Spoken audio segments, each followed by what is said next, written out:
Okay, we are live. Good. I believe we're live. Good morning, Uh, ladies and gentlemen. Welcome to our weekly interview series. And today we have the wonderful guitarist and bassist and composer and band leader and producer, Frederic. I always pronounce this wrong. I'm sure Rouquier. Rookie, you're Rouquier. right. Rouquier. Rookie. So we actually met in 2019. We rented instruments from Frederic when we were on tour there, and we made his acquaintance and friendship, and we had the pleasure of playing music and staying with him this last month during our tour in France, and got a chance to get to know each other a lot more and play, and it was a pleasure. So I definitely wanted to have you on as a guest to interview today and talk about life playing music and growing up over in France and all that kind of good stuff.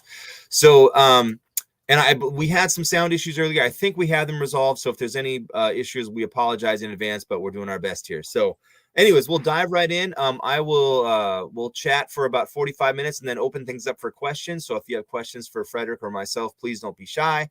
And it's a pleasure to be able to be here to do this for you today. So thank you for joining us.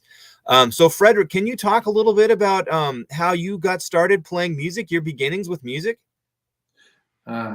Music has been something in me I didn't know, but it came to be like that. Um, uh, I studied the flutes when I was a teenager, then quit because I had other purpose in my teenagers. And then when I was studying medicine, about 20, I felt like I needed to have an instrument. So I borrowed a guitar and I tried to play some chords and things very simple. And it was something very, it's a leisure, something beside my medicine studies. And little by little, I met musicians who brought me knowledge and practice and things like that. But in music, I've also always been interested by the history of music. I've been reading books about music, from the first instruments like the primitive flutes or tam-tams, and learned about the Middle Ages music, learn about classical music, listen and listen and listen, because if you want to know about music, you have to listen to music. Unfortunately, we are in a time where there is recordings, and you can, if you want, listen to the complete works of Bach, Beethoven, anything. You can. There's no limit to what you want to know. As maybe I'm a guy who interested in details. I listened to Bach, I listened to Beethoven. My first CD was the complete.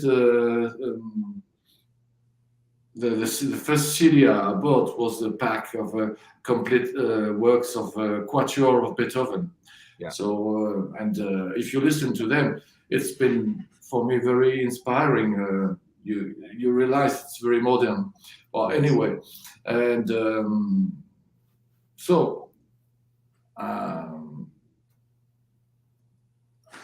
I learned music by listening.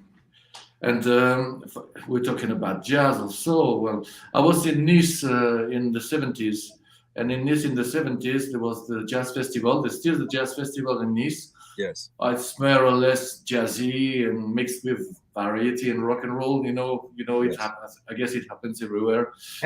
Jazz festivals are not really jazz now. Jazz festivals. You have to bring people, so have a pop star, and beside jazzmen can, well anyway, I had the opportunity to to listen to people like Dizzy Gillespie, Woodie Shaw, Stan Getz, John Lewis, the big orchestra of Lionel Hampton with his vibraphone, you know what? Yes. So it was every summer meeting, and I began to tap my feet while listening. So I understood about jazz. I used to listen to jazz before, you know, but feeling that was a way for me to progress in music. Happened in the 70s. I was listening. I was also a pop listener, like fan of Beatles and everything. I was very interested by the progression of pop music that has been from the 60s. In the 60s, pop music took a little bit of power of the musical industry, and you had some the groups were going more and more sophisticated in music. Well, it ended with disco, punk, and metal and things like that. Well, talking about my practice of music, with this guitar I borrowed, I had another guitar, and I tried to learn some scales, some chords, but I have been always an amateur. And little by little, I met guys, and we had a band. In this band, there was too much guitarists. We were 3 guitarists.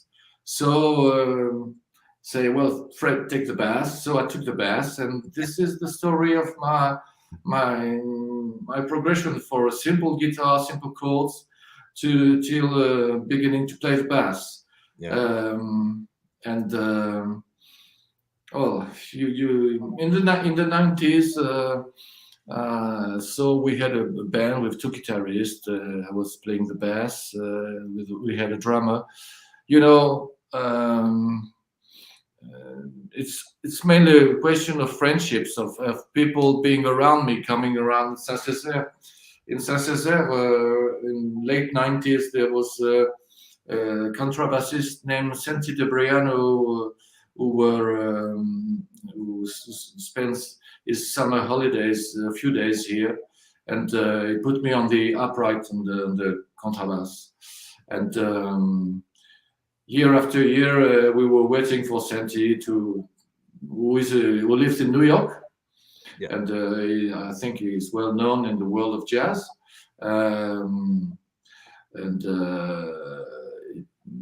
He put me on the contrabass, and then I progressed playing the contrabass. And in the beginning of the 2000 years, I met a pianist, David Douay, we had a band, and we were sextet with a trombone, trumpet, saxophone, bass, piano, and drum. And we played in the area locally, in Nice, and for weddings and anything, marriages, things like that. And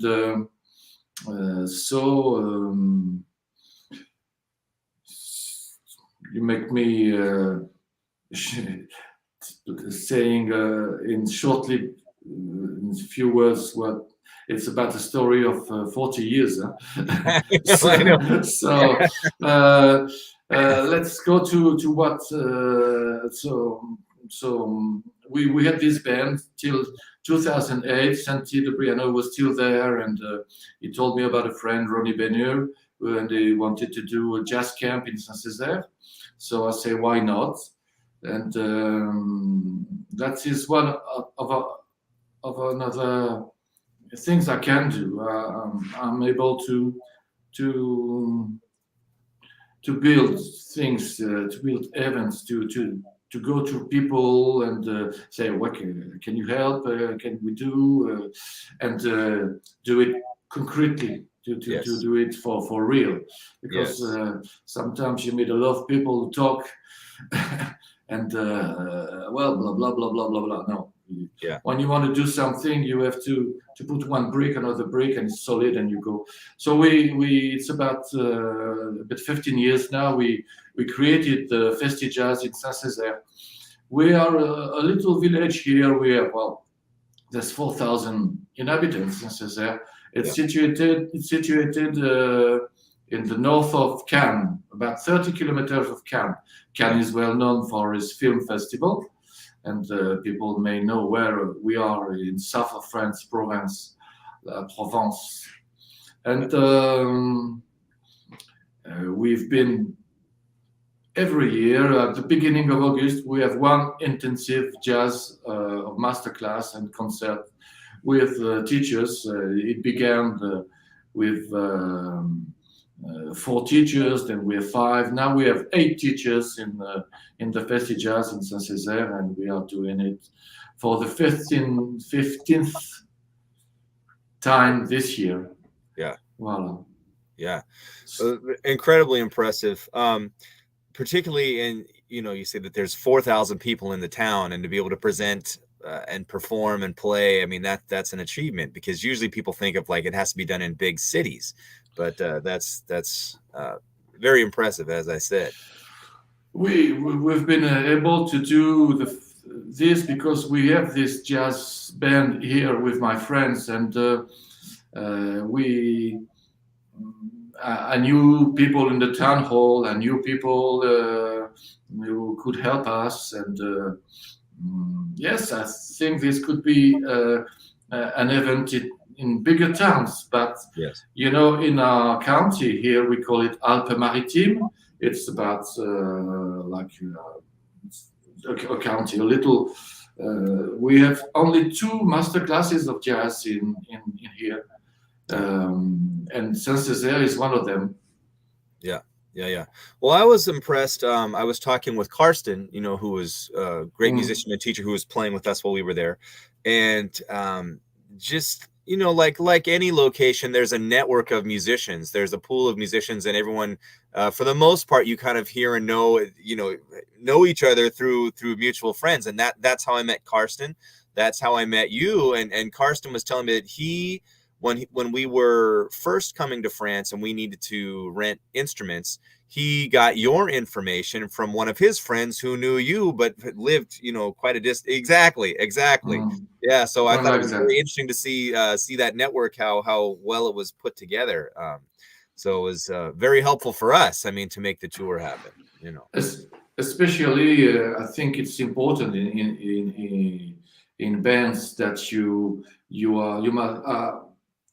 I am more aware of maintaining the friendship in the band than having the highest level we can have. Yes. Well, we are amateurs and we are not pro, but sometimes you have to deal with that. You have to deal with the level of your band. You have a friend, you would like him to play better, but is at this level he cannot do more. But he's bringing something in the band. He's not the best drummer, or he's not the best pianist. I'm not the best contrabassist, but we managed to have a good sound, and we managed to respect each other in the band. We respect. We must. Sometimes we must tell things. Yes. They'll know what you're doing doesn't go. Yeah. But don't say too much things roughly in the bands.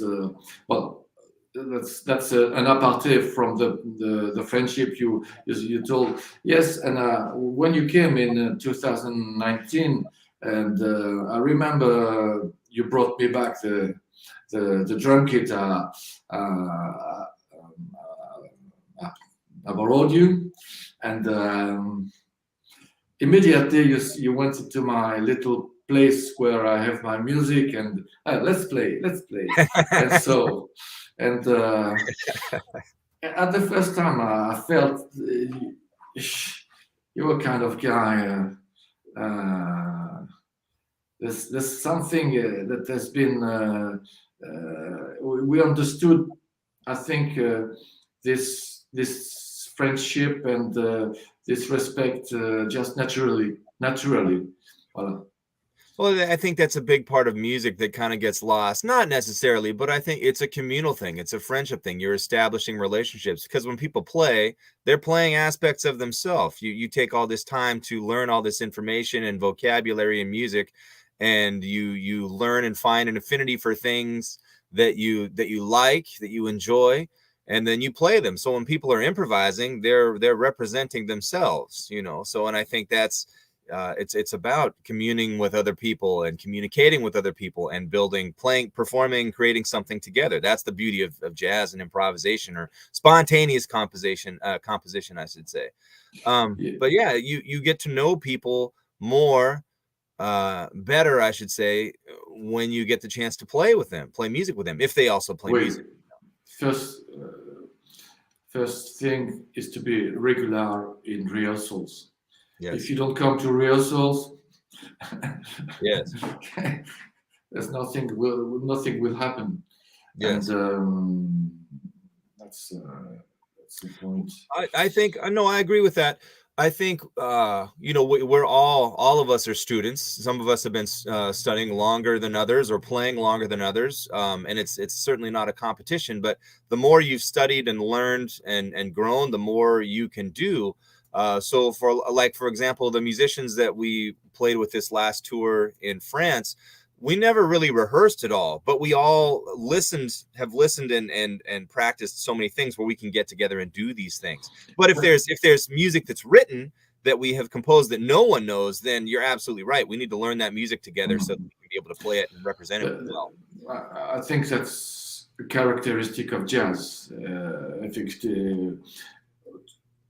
it's harder to play a rock tune with pop rock players than jazz, because we jazz, we say we have a standard. Well, of course it's standard. But we see the chart.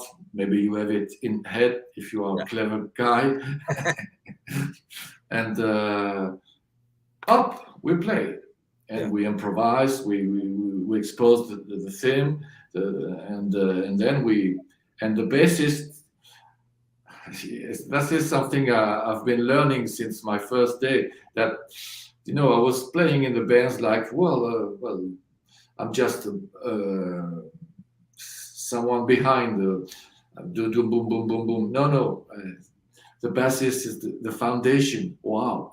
Yeah, it's no pressure. It's a lot of pressure. So you have to learn this you have to learn this thing that you realize when, and I remember my buddy that was Santi de Briano, and with some groups, with teachers, with students, the Festi Jazz, you know, all the students were completely out of the score. Yes. And the bass was still there. Yeah. Yep. And the tune still going on. And then after that, people come back to the construction of the piece. Yes. And that is something I try to learn more and more, and to make people around confident in cooperation with the drummer. And of course, we are an amateur band. I would not like that people would think that I am a pro, and I'm just a guy who loves jazz and like to play music together in rehearsals, and when we have the possibility of playing music, we play every Thursday in the summer at a local bar. Every summer, the rehearsal are done in public. Yeah. So sometimes in public we start a tune and then it doesn't work. But it doesn't matter. We're not paid. We're just fed. Think that it's okay. Voila. Yeah. Yeah, but it's a communal thing. It's where everybody in the town knows about it and gets together and plays and has fun and enjoys it. And from there, you build lots of other things. I think that's important. Well, I want to go back really quickly to your beginnings. Were your parents musicians at all? Did they listen to music, enjoy music, or? My parents, my father would have liked to be a violinist. Yeah. But his parents told him, no, you're not going to be a musician. Yeah. You're going to study at school. So I became a military man. Yeah. No, anyway, but like me, when he was a man, he bought a mandolin, Italian mandolin with big, not the flat mandolin but because mandolin is like the violin, it's very hard to play. You have to, with a big hand, you cannot play a mandolin. Yeah. When there's a guy I would like to it's called a mandolinist, an American mandolinist. He played Mondo Graham. It's fantastic. So the sound, bing, bing, so much picked and so much very clear. Yes. So I don't remember the name of the mandolin. Right. We can so my father, to answer your question, was a mandolinist player, but very amateur. Yeah.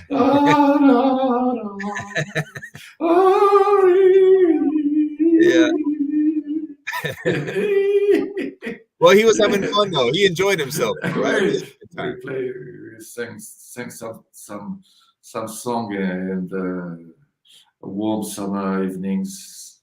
I remember that. So he would have been an influence on you then. I mean, his music would have been an influence on you. My parents offered me a musical encyclopedia, big books. Say Frederic. I was studying the flute at the time. Yeah. So they thought that could have influenced me. Yeah. I went into those books and see the story of music, which is very amazing, huge. Yes. Well, I'm curious too, where you grew up, in the area. Like for me here, my father's from the Middle East, so we listen to a lot of Middle Eastern music, which has microtones. It's different than like Western European harmony. So I was influenced, whether I knew it or not at the time. I'm certainly influenced by those sounds and those rhythms and those things. And I'm assuming that must have been probably true for you too, because in the south of France, there's a lot of different. You have the classical music. You've got the Middle East right there as well. There's Africa. There's lots of different styles of music represented. Is that a fair assumption? The folk music here is mainly flute and the tambourine. Yeah. And it's very it's not quarter tone. If you want to I've been listening a lot to Indian music and Arabian music and Luth also with Nikhil Banerjee, Ravi Shankar. You have to have those are. This is a completely different way. Indian musician says, "I don't understand what you do in Western world. So much notes, very well construction. They start with a tempura, bang, bang, bang, bang, a middle, a basic harmony, and then." Well, it's Jimi Hendrix. Yeah.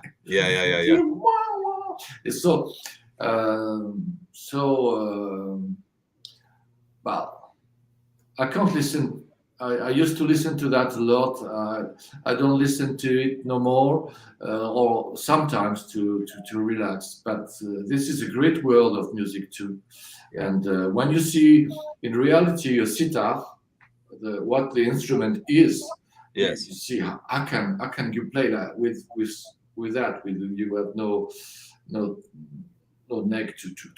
I don't understand. It's so a lot of practice. A lot of practice. And also the flutes, the Indian flutes, or the violin, and then tabla. Yeah. Ça c'est fantastique ça. Yeah, there's so much great music in this world from all over the world, and the history of improvisation. I mean, it's not a new thing with the United States. I mean, cultures have been improvising for thousands of years. just that idea. That's why it's so cool to be able to, at least get some sort of general idea and be able to do that now with so many different musicians. And I think the cool thing too is, with the internet, we're able to see and learn and check out and get an idea about these things without having to travel. Not that, I mean, traveling is great. We want to travel, but you can be more aware, so much more so than you could be, maybe 100 years ago, to learn these things. Of course. So, but speaking of other styles of music and other things, you when I was visiting, you taught me about this French composer, and you have a group that plays his music. Is Georges Brassens? Ah oui, Georges Brassens. Forgive my terrible butchering. Georges Brassens. Can you talk a little bit about him and his music, and then we can talk. Of course, Georges Brassens. Well, that's where I play. I have friends who sing and play the guitar like Georges Brassens. You have to check on the internet. Georges Brassens in France. It's been he composed the words and the music. Yes. And it's been at the end of the 90s, my jazz group I was talking about, people, it splits. So the drummer there, the trombonist there, the pianist. Say what? Men, we were called 6 men in a cave because we were rehearsing in a cellar, and it's called 6 men in the cave because we have caves in Saint-Césaire. That's a touristic attraction. Yeah. Anyway, my friend Manuel Hernandez, who sings Brassens, we were two orphans of two groups. He had his group, who was a tribute to Pink Floyd, split, and my jazz group split. So we were on our own, and a little bit. Just had another friend who plays the piano to practice a little bit jazz, and he told me, well, now I'm alone. I'm gonna take the repertoire of Brassens and practice it and have a show. Brassens have written about 250 songs, and it's all about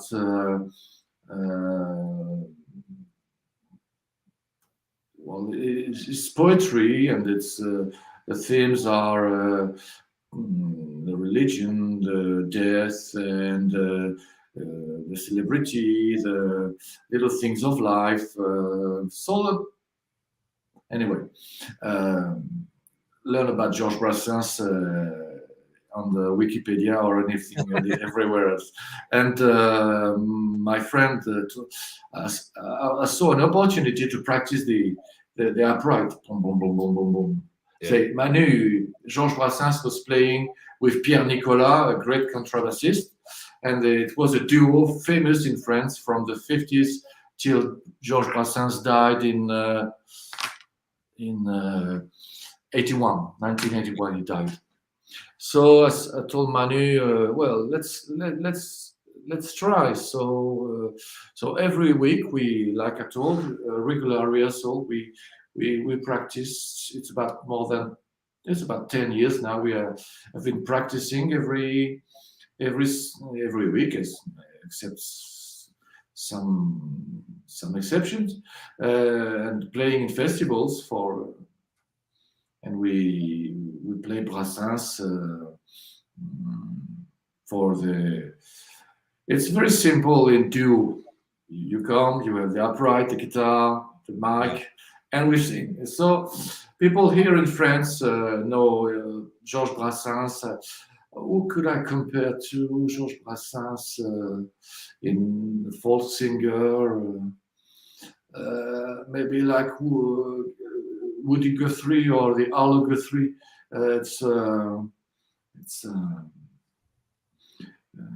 So for me, it was an opportunity to practice and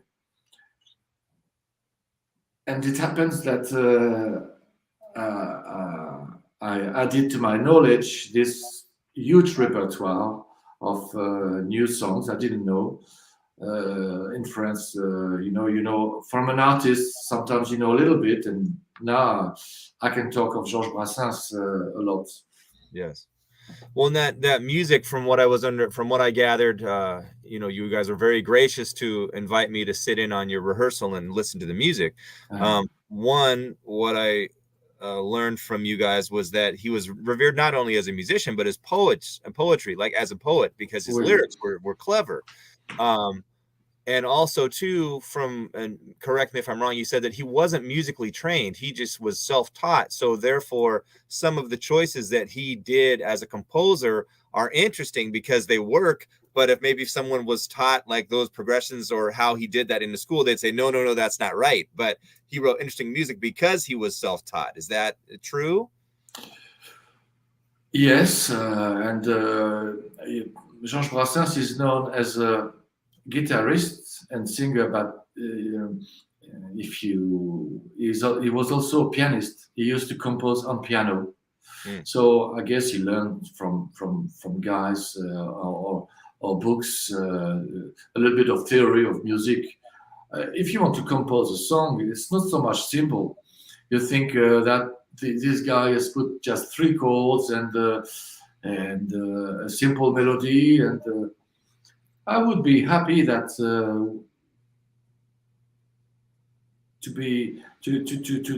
to create a complete song that anyone could sing. Yes. Even if it's simple, a simple song that is in the head of Monsieur Tout le Monde. Yeah. It's not given to anyone to create that. Yeah. So, but I've learned about some tricks to build a song. It said you can build a song with 4 chords, 1, 6, 4, 1, 6, 4, 3, 1. I don't know. Any of them, they all work. They all work. They all work anyway. Boom. First, no, I begin with the 6th. No, I begin with the 4th, and it goes. And you're right. When there's some songs that are completely out of the rules, and it works. It works. Yeah. Well, I can't remember where I heard this, but it's like music came first, theory came later. I think I wasn't there when it was invented, but when these things happened. But yeah. So, all right. Well, I want to go back really quickly to your humble beginnings as a flautist. So, was there like a school band that you were a part of, or were you just studying flute just independently as a solo? At the conservatory. Okay, so you were playing in an ensemble. No, I wasn't. I've never been that level. I've been studying and learning with my teacher, and try to play the melodies, try to have the good sound, try to have the good position. I think I could play your saxophone. I know the keys a little bit. Yeah, good. Next time. You're more than welcome. You're more than welcome. I'll play the bass. You play the saxophone. And people will throw tomatoes at us. But you're gonna ruin your fingertips. I need some calluses. Yeah. Wonderful. Okay. Well, so at what age did you? I know you mentioned that you switched from the flute to the guitar, but what age was this? When did you stop playing the flute, and why did you? Or do you still play the flute? No, because I haven't been really always a good guy. When I was a teenager, I was smoking, and when I was a medicine student, I was smoking, and at the time everyone was smoking. When you see old movies, everyone smokes. Yes, anyway, I was not. I did not have enough blow to practice that. Yes. So I was in my 3rd year of medicine, and I wanted, but I was not completely a bad guy, because I studied well and had my exams correct at the Gotcha. correct Gotcha. level. So it just happened to me that I wanted something beside the seriousness of my studies to relax. And that is where I said there was something in me, but I don't know why. I can explain to you why I wanted to begin to play the guitar, um, to create a sound by myself. Yeah. I've been a long time ridiculous on guitar, very amateur, and not having the good rhythm and not working with a metronome. And so I just played for myself. I had at the time I remember I had a friend who played the flutes, and we were having a little duo, guitar and flute, but it was very amateur. I see. I see. So then as a guitarist, when you started to play, I guess both for did you start getting into jazz while you were playing guitar, or was that after? I met a guy that I want to give you his name. It was called Jean-Claude Selig, who is kind of legend in the area. He's about 10 years older than me. And that guy was very impressive on guitarist players in the area. He was like a guitarist monk, and still guitarist monk. He wrote for himself scales in every tonalities, modes, Yes, chords with two notes, three notes, four notes in every position of the guitar. yes, Unfortunately, it's too much. It's like a monk, as I say. He doesn't. He made one record in 40 years, and it is not really what is able to do. His record is not very well, hasn't been very well received. Anyway, that guy, I understood that my way of playing guitar was leading me nowhere. So he told me about positioning my fingers, playing the scales, and I remember also a book. It was a book by Joe Pass about harmony. So about so I understood. Try to begin to understand how you can build chords and what is the seventh, the ninth, the 13th, and well, yeah. If anyone know Joe Pass, and that guy was extraterrestrial. Yes. Guitar. Well, I guess that's what I'm kind of wondering is in terms of like guitar players, when you were playing guitar and learning how to play and learning more about music, were there any jazz guitar players that were influences for you? I mean, obviously Joe Pass is a great one. I mean, Joe Pass is a great one. George Benson and maybe I remember listening to a record of Tal Farlow.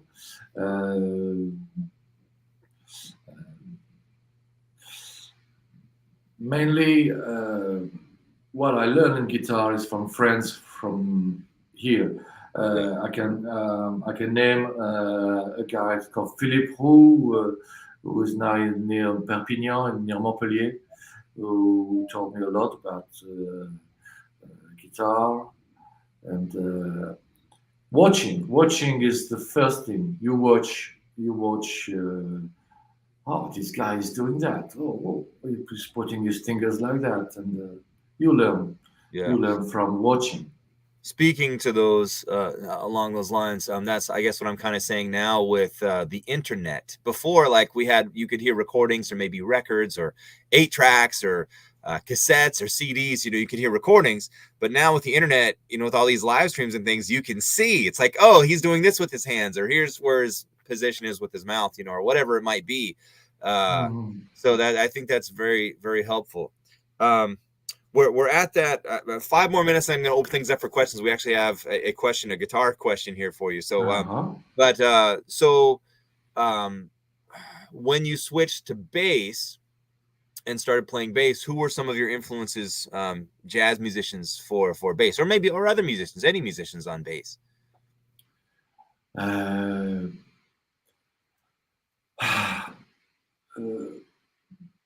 Mark Johnson is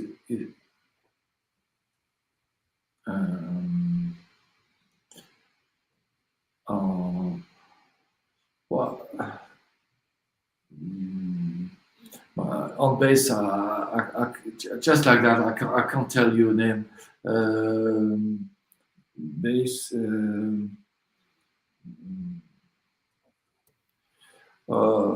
On guitar, one of the names that comes to me was John McLaughlin. I used to listen to Shakti a lot. I can't do it no more now. On bass, he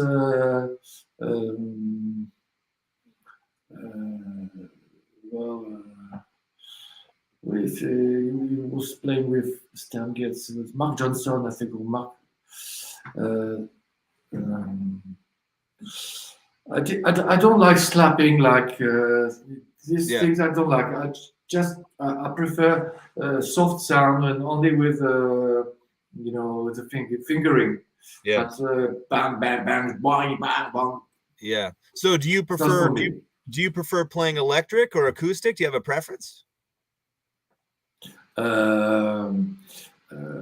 It's two dimension. The upright is a world by itself, and I've been playing only the upright during years, and then I came back to the bass. I play bass in rock and roll band. Well, I mean, I'm not a rock and roller. We have to do some. We play tunes from Red Hot Chili Peppers or Pink Floyd or Oasis, very simple songs compared to complexity of jazz. But when I play jazz, I play the upright. I don't play the bass in jazz. I think the bass in jazz, when I see a band with a jazz band with a bass player,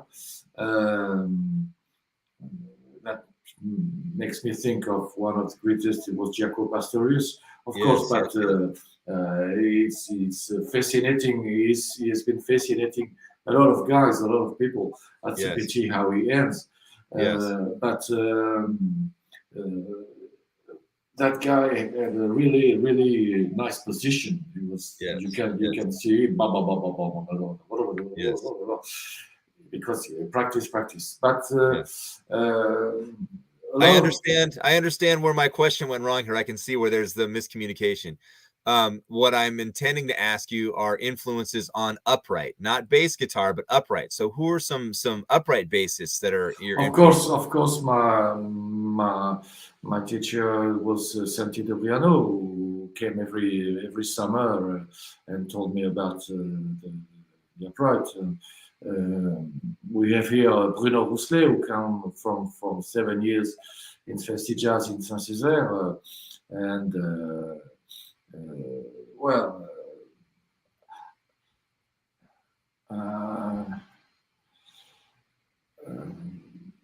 there's a lot of good contrabass player. Of course, we can. I could say Charlie Mingus, but I don't remember. I don't remember really. I've been listening carefully and looking carefully to him.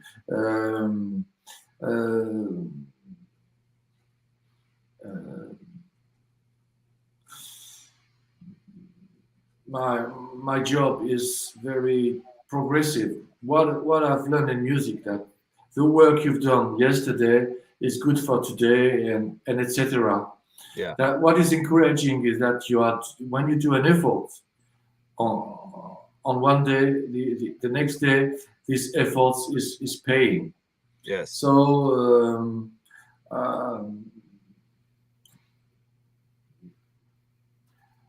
I think I can say I'm too much amateur to say that I'm playing the bass into that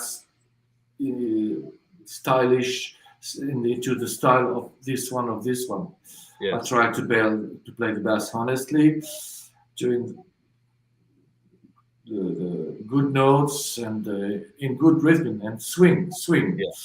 What has been encouraging also one day is I was playing with three guys. We were three. It was a pianist and the drummer, and I was playing the bass. And we spent a few 1 or 2 years together. After that, the life have separated us. Those guy was higher level than me. Yeah. And I was often a bit shy to play with them and say, well, they were giving me the solo, the chorus, play the chorus, Fred. Well, that song I don't know very much, so I tried to feel the space given to me, which is something to do. You have to dive. You have to dive. Don't be afraid to dive. You are with friends. There's nothing can happen. It's not atomic bomb. Go in and he said, "Well, Fred, he told me that was something encouraged me. Maybe you miss the note sometimes, but you swing. Swing. Yep. And you have and the swing is maybe something. It's inside. It's beyond the school. Yeah. Yep. Yep. Definitely. We talk about that with our students all the time. Good time is more important than correct notes, and that you'll make it work. Mm-hmm. But before I just eat up all the time here, I want to get through the questions here. So there's a question says, I was fortunate to take a class with Ronnie Byrd back in the day. What was it like to work with him for the Jazz Fest? Well, we haven't been talking with Ronnie for about 10 years now. We separated on some different opinions about ruling jazz fests. Nothing is impossible in life, huh? Yeah, true. Very true. I remember having contact with Santi about 2 or 3 years ago, and 2 or 3 years ago, maybe more than that. At the time, we had a teacher. We had Ed Cherry on guitar here for 7 years. Ed Cherry was the last guitarist of Dizzy Gillespie, and we have been fortunate to have this kind of star of jazz. And I talked with Santi, and it did not went to a positive conclusion at the time. Yeah.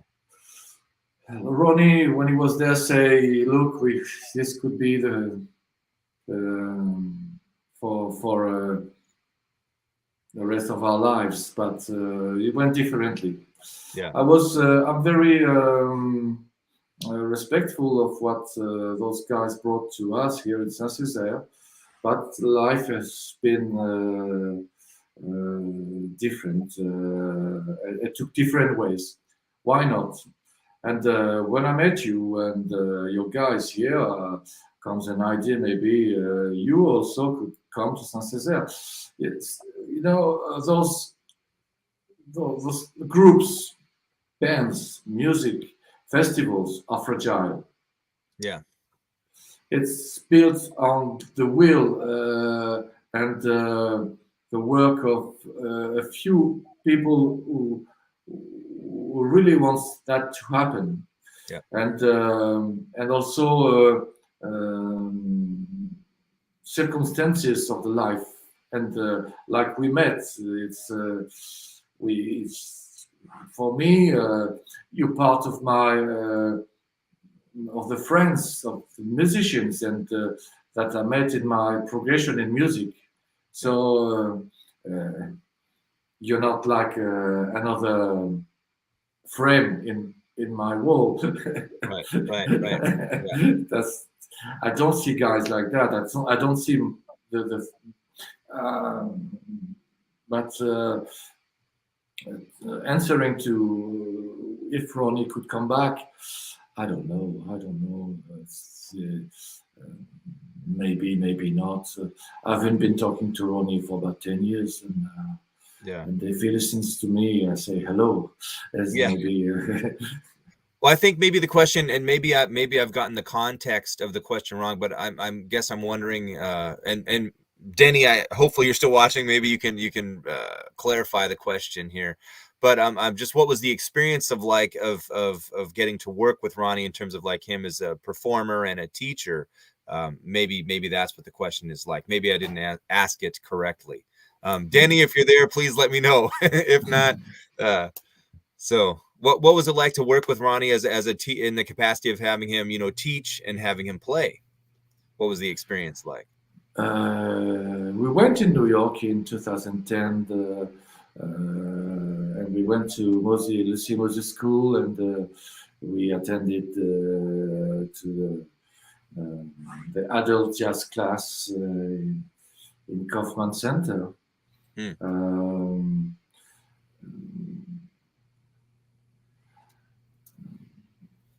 From Ronnie, we learned he's a good guitarist. He's very precise, as he's called. He's top-notch guitarist. Anyway, I wouldn't like to talk about much about Ronnie because so much time I haven't met. Sometimes I go and see his Facebook and see what's going on. I see he's still gigging in New York, and I see him with joy that he is still playing and with great guys. Yeah. Well, all of the jazz camps, in the world, it's been hard to maintain. They had a jazz camp in Brazil, a jazz camp in Turkey, in Italy, and with what's going on in the world, and especially with the last years, the pandemic, etc., etc. A lot of things has been has fallen. So I was talking with Julian, who played guitar with us there, who worked with Julian. Where Julian is, I like this guy. He's good energy. Good energy. we good energy, and I think he's good educator too. Yes, I agree. Well, that's what I was going to mention is, he attended the Berklee School of Music in Boston with Greg, our bassist. They went there at the same time. And I guess prior to the pandemic, he was supposed to do something. I can't remember if he said it was Turkey or Dubai or one of these places he was set to teach. Dubai. Yes, and then that got basically canceled because of the pandemic, and all that was shut down, unfortunately. So, but hopefully, I mean, things are slowly moving out of pandemic mode. Now there's more uncertainty in the world with all the business in Europe right now, but hopefully live music and festivals and things are starting to come back. Speaking of that, I mean, in terms of Festi Jazz for this year, it seems like things are moving along. Are there anything you want to mention about the festival for this year? Or? Well, yes, we have the faculty is the same as last year with Bruno Rouquier on bass, Philippe Cocogne, you met the wonderful teacher, wonderful teacher and player. I have a lot of respect for him. Yes, we had a good time in Grasse when you. That was a nice journey you made. Yes. His students are very talented. He's doing a great job there. Great job. Well, so we have Chloé Caïton as a singer. We have Joël Alouche on drums, Vito Silvestri on guitar, and we have Bruno Rouquier on bass, as I mentioned it, David Dou on piano, and Christophe Leloil and Manu Carré on horns and saxophones. Yes. We nearly have about 30 students who have subscribed. Hey, if you have a guy from Seattle who wants to come to Saint-Césaire, Yeah. we have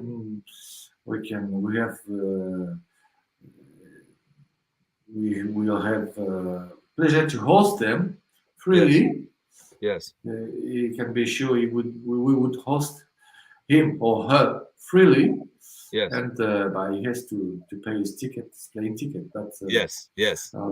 That's always the crux of the matter, is getting over there. With COVID stuff, traveling with all the COVID regulations, it's not easy. It's not easy right now. So no, it's not easy. No. Voilà. We have now four contrabassists, 5 pianists, 4 singers. I think there is 6 or 7 saxophonists, trumpet. We are nearly 30 guys who have subscribed to the festival. So it's rolling on. Yes. Good. Voilà. Good, it's good. You can check that on in the internet. We have I made, because I do it also, I made a few pages that inform you. It's called festi-jazz.org.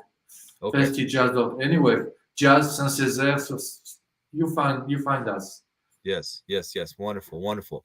Well, in the time we have left, we're getting short to time.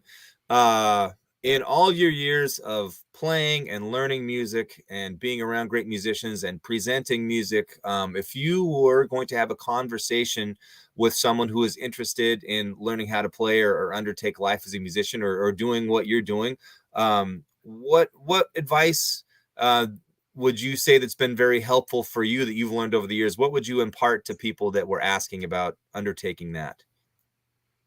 Anyone who would like to enter in the room of music,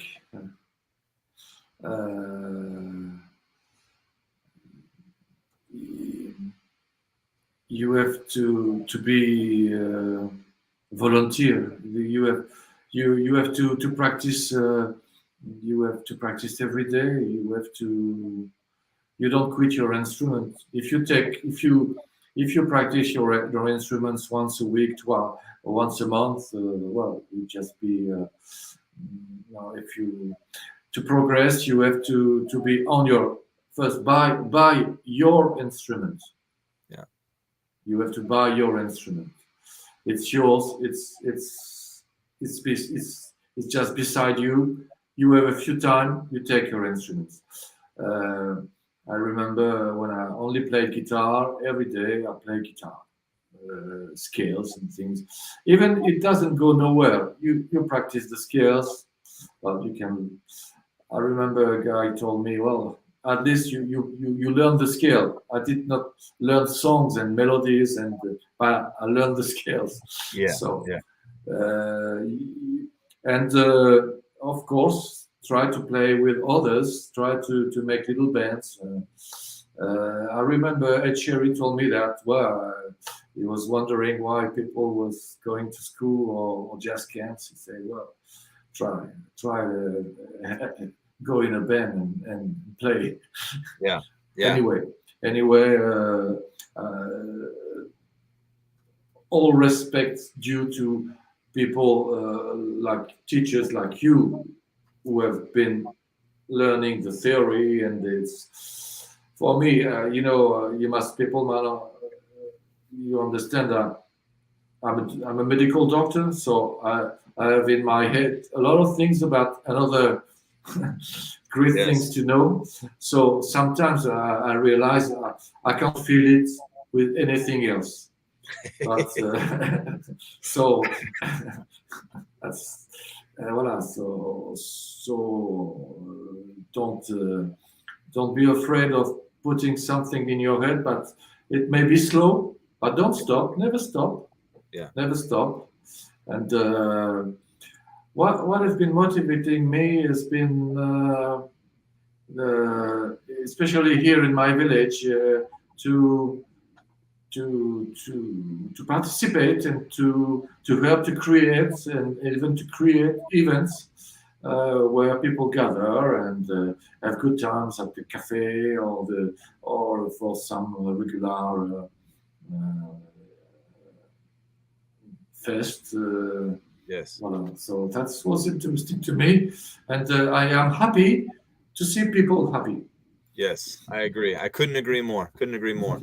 Well, Frederic, it's been a pleasure having you as our guest today. Thank you so much for taking the time and joining us and Okay. sharing your experiences with us. To all of our viewers, we hope you find value in this stuff, and please check out Festi Jazz. And if you find yourself in the south of France, just know that there's a very healthy jazz scene in Saint Cesar and in Nice, Yeah, and, it's and great look. moment of jazz. And if you play jazz, you can. We have gigs every Thursday or Friday in the summer Yes, in the village. You can yes. bring your instrument. I Thank you, can vouch Karim. for it. It's quite good. So we'll be doing if you like the work that we're doing, feel free to make a donation via Venmo or PayPal. We're doing a broadcast this evening with a wonderful pianist and composer, John Hanson. The live streams are free to view. And you can also join us in person if you'd like at McMinimans. And other things of note, if you're in Tacoma, March 16th and March 20th, we're presenting the Ollie Jackson Trio. Ollie Jackson is one of the world's greatest jazz drummers. He'll be playing with Omer Avatal on bass, also one of the great bassists, and then also George Colligan on piano. See, these guys are some of the best musicians in the world. So they'll be doing a workshop, which is free and open to the public at 1 p.m. at the Tacoma School of the Arts Theater. We'll be doing some live streams on the 19th, which will be free and open to the public on this channel and our YouTube channel. And then we'll also be doing a house concert with them on the 20th, and you can find tickets available on Eventbrite. I think there's like 15 tickets left. So anyways, that's what's coming up in the near future. Frederic, thank you so much for your time, and thank you to all of our viewers, and we hope to see you again soon. Stay close to the best.